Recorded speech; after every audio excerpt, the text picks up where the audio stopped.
Dans le cadre de votre activité d'établissement équestre, vous avez sans aucun doute déjà eu recours aux heures supplémentaires.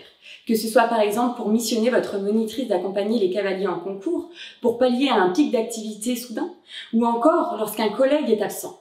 Que sont les heures supplémentaires? Comment devez-vous les rémunérer? Pouvez-vous imposer à un salarié de les effectuer? C'est à ces questions que nous allons répondre.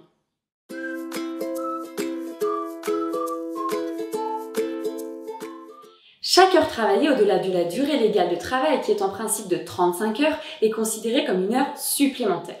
Le recours aux heures supplémentaires doit faire l'objet de 2 points de vigilance.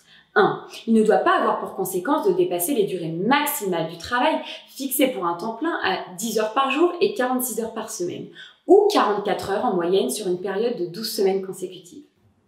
2. Il ne faut pas confondre les heures supplémentaires et les heures complémentaires. En effet, les heures supplémentaires s'appliquent pour les salariés travaillant à temps plein, alors que les heures complémentaires s'appliquent aux salariés à temps partiel. Le régime juridique applicable aux heures complémentaires est différent de celui applicable aux heures supplémentaires.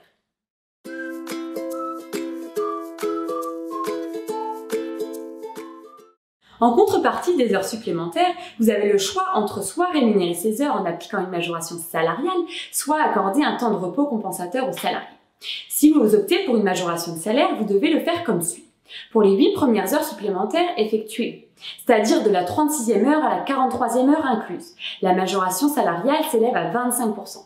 Pour les heures suivantes, de la 44e heure à la 46e, la majoration est de 50%. Si au contraire vous optez pour l'octroi de repos compensateur, l'équation est la suivante. Pour une heure supplémentaire travaillée, de la 36e à la 43e heure incluse, le salarié bénéficie de 1h15 de repos. Pour une heure travaillée, de la 44e à la 46e heure incluse, le salarié bénéficie de 1h30 de repos.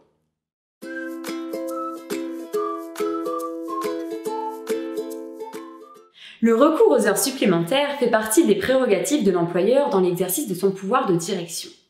Donc si l'employeur demande à son salarié de réaliser des heures supplémentaires pour les nécessités de l'entreprise, le salarié ne pourra pas refuser de les exercer. S'il refuse, il s'expose à d'éventuelles sanctions disciplinaires. Mais attention, l'employeur doit en avertir le salarié suffisamment en avance. À défaut, le salarié pourra valablement refuser de les réaliser. Cette vidéo est terminée. Nous attirons votre attention sur le fait que le décompte des heures supplémentaires est quelque peu différent si votre salarié est en temps plein annualisé. Enfin, nous vous rappelons que le GHN reste à votre disposition pour tout renseignement complémentaire qui concernerait la durée du travail.